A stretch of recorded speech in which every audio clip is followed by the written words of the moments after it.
इसके हाथ में बांसुरी कहां से आ गई? हो गया विश्राम? थकान पूरी हो गई? सारथी हूं। रथी की थकान को दूर करना भी मेरा कर्तव्य है।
कैसा अनुभव हुआ?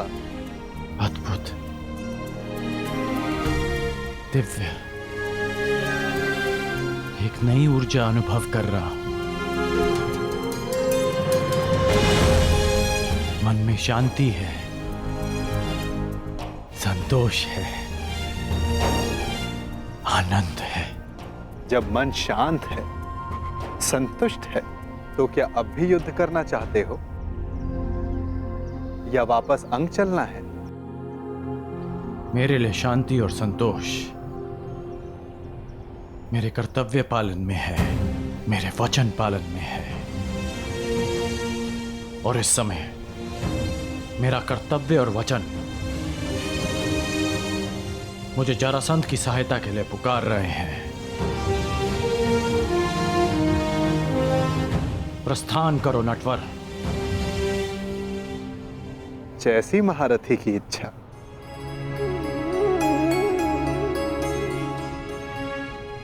आइए।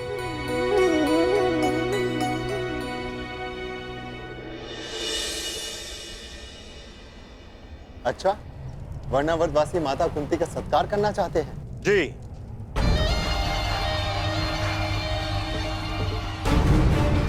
संदेश में कुछ ऐसा ही लिखा है। हम वारणावतवासी राज माता कुंती का मातृत्व प्रतीक के रूप में सत्कार करने की अभिलाषा रखते हैं।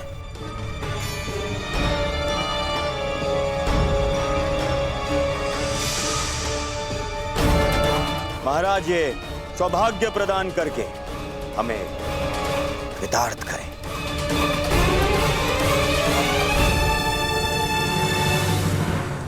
बहुत ही सुंदर विचार है। वास्तविकता में भ्राता पांडु की भार्य इस सम्मान की अधिकारिणी है भी।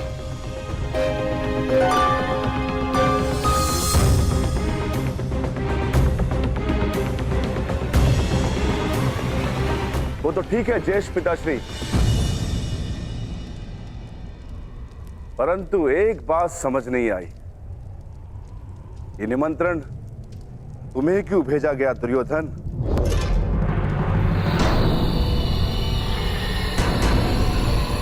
ज्येष्ठ पिताश्री या युवराज क्यों नहीं? इसलिए क्योंकि मैंने पुरोचन को बुलावा भिजवाया था। पुरोचन वर्णावत से आ रहे थे तो वो संदेश ले आए। मैं पहले मिल गया तो मुझे दे दिया संदेश। महान वास्तुकार पुरोचन को निमंत्रण क्यों दिया दुर्योधन? ऐसी कौन सी नई इमारत का निर्माण करवा रहे हो?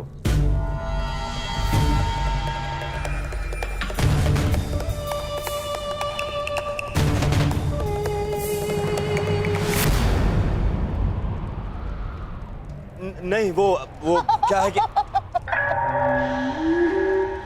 अब कोई लाभ नहीं मेरे होने वाले सम्राट, कोई लाभ नहीं। चतुर भीम ने तुम्हें पकड़ ही लिया है। बात यह है भीम कि दुर्योधन अपने ज्येष्ठ भ्राता को भेंट देने के लिए एक सुंदर महल का निर्माण करवा रहा है।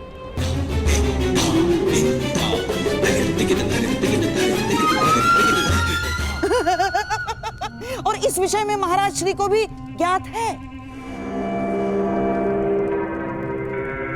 तुम ज्येष्ठ भ्राताश्री को भेंट दे रहे हो? वो क्या है ना भीम की, बचपन से हम प्रतिस्पर्धी रहे, परंतु अब तो भ्राता युधिष्ठिर युवराज बन चुके हैं तो स्पर्धा समाप्त हुई। क्यों ना बैर भाव भुलाकर एक नया प्रारंभ किया जाए। यदि ऐसा है तो मुझे अपने अनुज की भेंट सहर्ष स्वीकार है। भाइयों के मध्य ये प्रेम मेरे आनंद का कारण बन रहा है, तो पांडु पुत्र और युवराज माता कुंती कल प्रातः प्रस्थान करेंगे। प्रबंध किया जाए विदुर।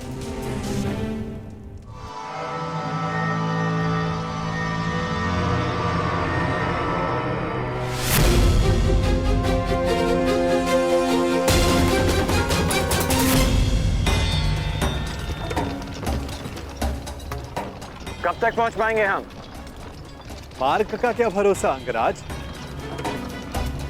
कदाचित कल प्रातः तक या मध्यांक तक या फिर संध्या भी हो सकती है। नहीं, हमें शीघ्र पहुंचना होगा। युद्ध प्रातःकाल प्रारंभ होने वाला है। योद्धा का युद्ध और मनुष्य का प्रारब्ध उसके कर्म के हाथों में होता है वीर। यदि इतनी ही शीघ्रता थी तो जलधारा के सामने इतना समय क्यों व्यर्थ किया? जला देते बाण, सुखा देते नदी को, मर जाने देते सारे जीव जंतुओं को। मैंने तुमसे पहले भी कहा है कि निर्दोषों का वध मुझे स्वीकार नहीं। यदि कोई लक्ष्य बिना रक्तपात के प्राप्त किया जा सके तो प्रयास अवश्य करना चाहिए।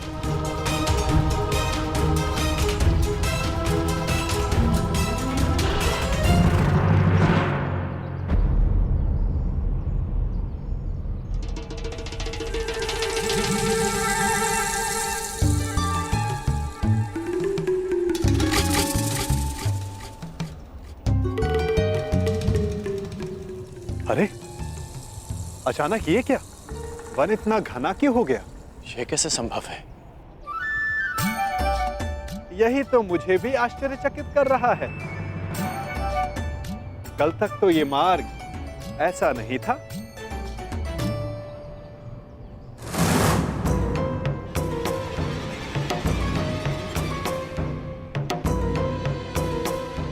एक दिन में अचानक ऐसा क्या हो गया?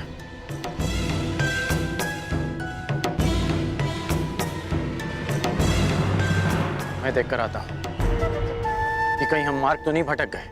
अवश्य।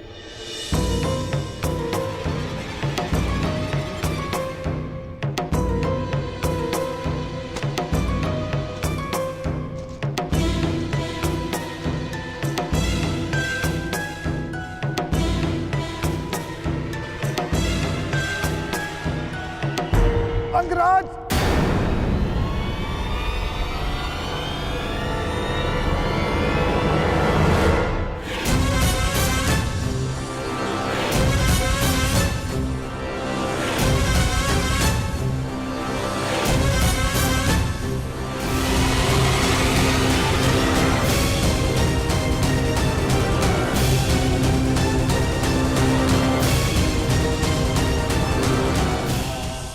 करो अंगराज, रक्षा करो। मैं आपका सारथी हूं, मेरी रक्षा करना आपका कर्तव्य है अंगराज। रक्षा करो अंगराज, ये सर्प मेरे प्राण ले लेगा अंगराज। अंगराज सहायता करो अंगराज, अंगराज, अंगराज।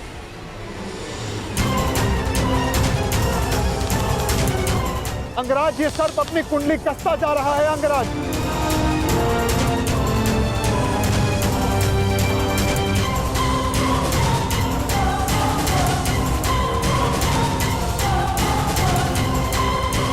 अंगराज सहायता।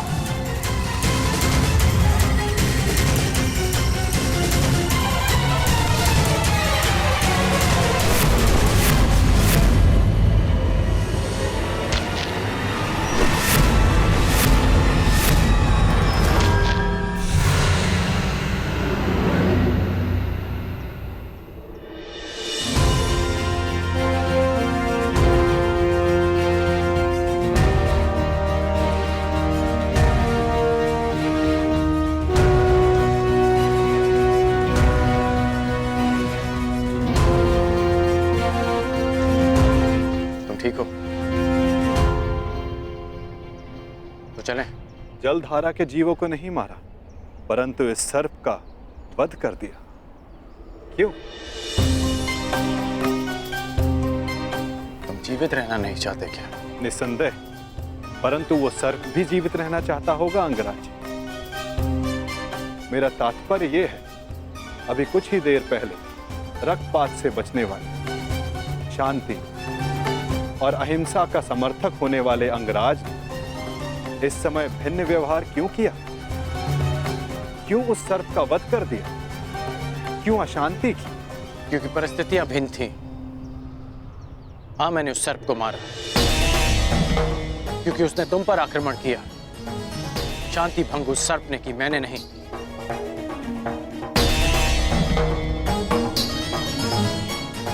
अब आपकी शंका दूर हो गई हो तो चले अंगराज। शंका तो तुमने प्रस्तुत की है, परंतु समाधान तो आपके लिए है अंगराज।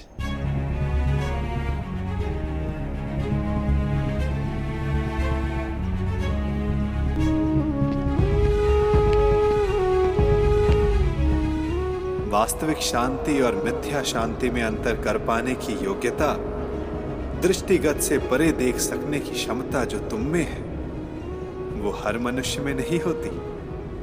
मैं प्रभावित हुआ।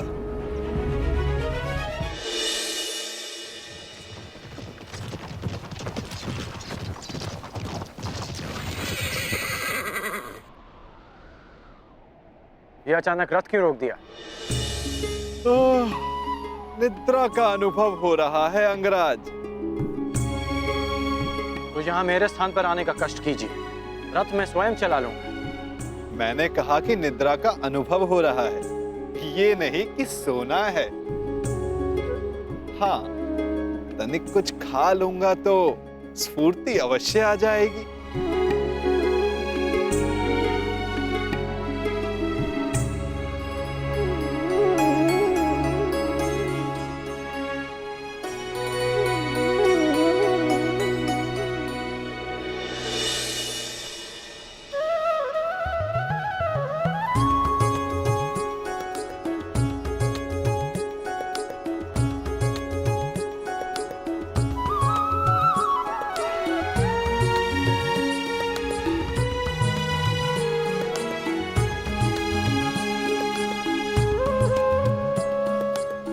ये पात्र कहां से आ गया?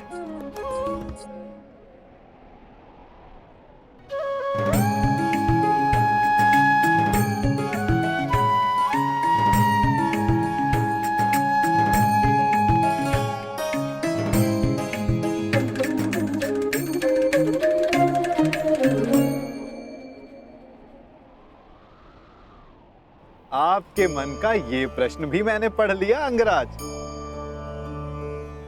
यात्रा कितनी लंबी होने वाली है, ये यात्री कहाँ जानता है। इसीलिए ऐसे समय के लिए ये माखन मैं हमेशा अपने साथ रखता हूँ। ये मुझे ऊर्जा और स्फूर्ति देता है और साथ साथ मन भी सचेत रखता है।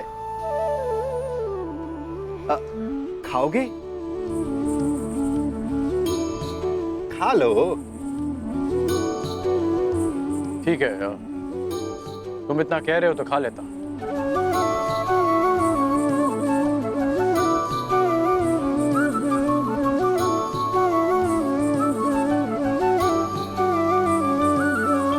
कहा था ना स्फूर्ति मिलेगी। थोड़ा और मिलेगा? हाँ, ये केवल मेरा है, परंतु आप सहयात्री हो इसलिए बांट लेता हूं।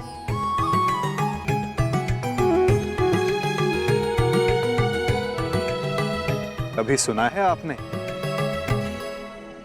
कि माखन और दूध में शत्रुता हुई है? इस बात का क्या तात्पर्य है मैं समझा नहीं। क्या पूछना चाहते हो? यही कि वासुदेव कृष्ण से युद्ध करने क्यों जा रहे हो?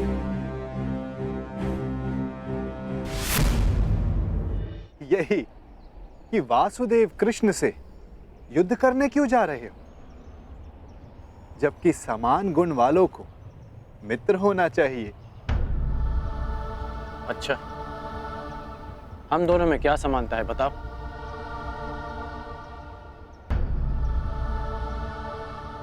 एक बालक जिसको जन्म किसी और ने दिया, पाला किसी और ने, जो बालपन से ही अन्याय और अधर्म से लड़ता आया हो, जिसका लक्ष्य अन्याय का नाश है, जिसने प्रेम किसी से किया और विवाह किसी और से करना पड़ा, और अब धर्म संस्थापन के लिए अथक परिश्रम कर रहा है। अब आप ही बताओ, क्या ये समानताएं नहीं है? कुछ असमानताएं भी हैं हमारे बीच। कैसी असमानताएं अंगराज? कृष्ण को जन्म किसी और ने दिया और पाला किसी और ने, परंतु मुझे मेरे सगे माता पिता ने पाला है। निसंदेह, परंतु लक्ष्य दोनों का समान है। इसीलिए इस यात्रा में एक दूसरे का सहायक होना चाहिए, विरोधी नहीं। कदाचित हम दोनों एक ही पक्ष में होते हैं। यदि मैं जरासंध को वचन नहीं देता कि मैं कृष्ण के विरुद्ध उनकी सहायता करूंगा। युद्ध में सम्मिलित होने का वचन दिया है या कृष्ण के विरुद्ध युद्ध करने का अंगराज? मैं समझा नहीं।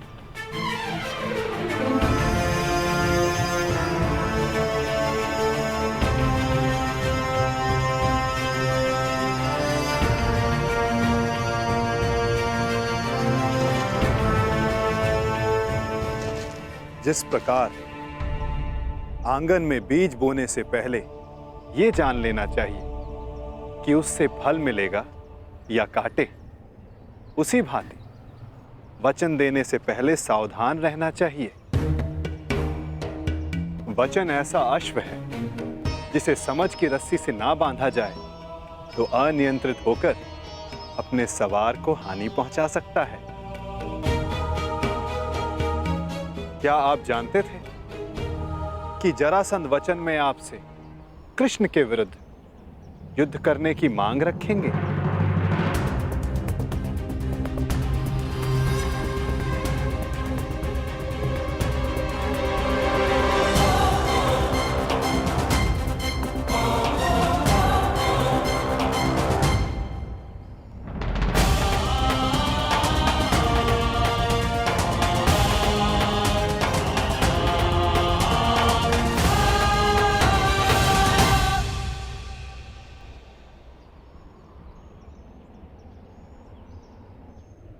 मैंने अपना कार्य पूरा किया अंगराज।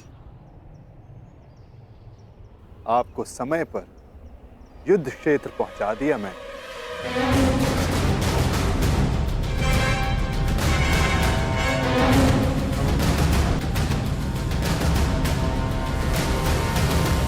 आवश्यक भी था, क्योंकि हम दोनों के यहां आने से पूर्व युद्ध प्रारंभ नहीं हो सकता था। तो आपको लगता है कि जरासंध आपके बिना युद्ध नहीं करेगा? मेरे बिना जरासंध युद्ध प्रारंभ कर सकता है,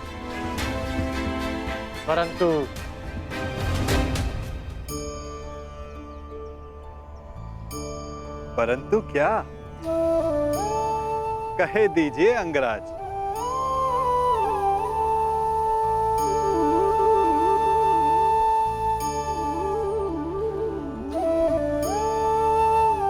कहने की आवश्यकता नहीं, सारथी हैं आप, सचेत भी हैं, तो अपने रथी का मन पढ़ लीजिए। सारथी का कार्य पूर्ण हुआ, परंतु रथी की तीसरी परीक्षा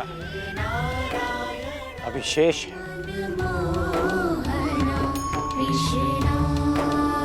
तीसरी परीक्षा? ये क्या कह रहे हैं आप अंगराज?